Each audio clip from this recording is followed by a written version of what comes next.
All right, so welcome to the channel. Uh, Today I'll be breaking down my funded FX 25K profit challenge, basically just to show how easy it is, how simple it is to, you know, pass these funded challenges. As you can see right here, 8%. Uh, the analytics are not here because it was on 8 cap, which they no longer have. They moved to DX Trader and um, can't remember what the other platform was called, but they no longer have MetaTrader. So right here, these are all the trades I took. Uh, I have most of the data because I used the copier, which helped me record everything. But I traded only US 30 and gold, and somewhere around near the end of the challenge, I stopped trading US 30 because it wasn't going too good. So I dropped it and just traded gold. Anyways, first trade, it was US 30. It gave us 3.4%. This one, max drawdown, was only 28 pips. I have an image of the trade right here. So just took a sell at the top. It was all-time highs, and I just took a sell once I saw the volume dying out. Almost hit stop loss, but not really though, because I entered after it was coming down. So that was 3.4%. Afterwards, we had two break-even trades on gold. Um, I think these were break-evens because I wasn't letting the trades run enough. But regardless, a break-even is still better than a loss. Anyways, so then there was a loss on US 30, another loss on US 30, then another loss on US 30.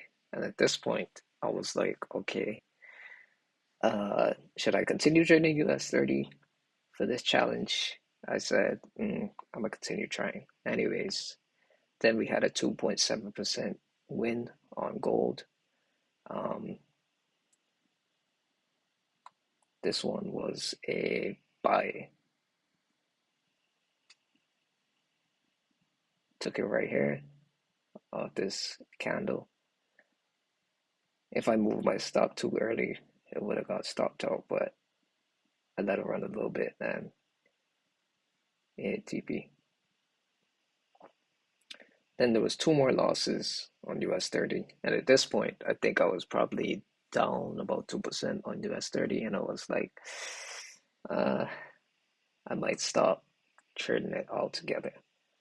And then this was a Friday, 1.7% on gold, and then 2% on US 30. Once I hit the 2% on US 30, I was break even on US 30. And then it was like, okay, I'm break even on US 30, done trading US 30 for the rest of the challenge. And I got an image of this one. Yeah, this was the buy trade on gold. As you can see, this was the previous buy that I showed earlier. And then this one right here, straight up, just off of this rejection of this area right here. US 31, this was, I think, around the end of the New York session. Yeah, and it just shot straight up. That one was a win for 2%.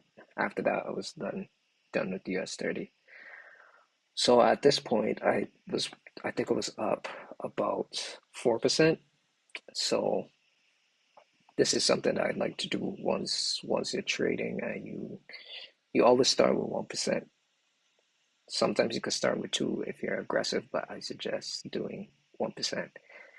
Um, Once you hit 4% profit, this is obviously for 8% profit targets. You can also do it for 10% profit targets. But once you're up 4%, you should risk 2%. so that your next trade would just end the challenge. Obviously, if you're doing 1 to 2 risk to reward ratio at minimum. So I was up 4% at this point. So I was like, I had one break even. And then I was like, which was also 2% risk because of the lot size, 0.96. So I said, I'm up 4%. I can either pass with the next winning trade or go back to 2%. Either way, I'll probably be fine. So I said, let's risk 2%. So I risked 2%, and once I hit my profit, I closed. And that was the end of the first phase. Um, as you can see, is there's many tricks to passing funded challenges, but the most important one is to always look at the losses. The losses are consistently 1%, and the wins are always at minimum 2%, right? So was you can have as many losses as you want. You got 1, 2, 3, 4, 5 wins, and then 1, 2, 3, 4, 5 losses, and 1, 2, 3, 4, 5 break evens. 15 trades in total. But if you really want to pass these challenges, it's not hard. You just need to stay consistent. Make sure your losses are always capped at 1%, always, always, and your wins are above. You could do 1 to 1, but your win rate might need to be a little bit higher. But at minimum, 1 to 2 is the best, I believe. Um, I'll do a part two of the phase 2, and then a part on the funded, where it did gain about, I think it was like 4%. I think it was maybe more than 4%. I think it was more than 4%, but yeah. So that's it for this first video.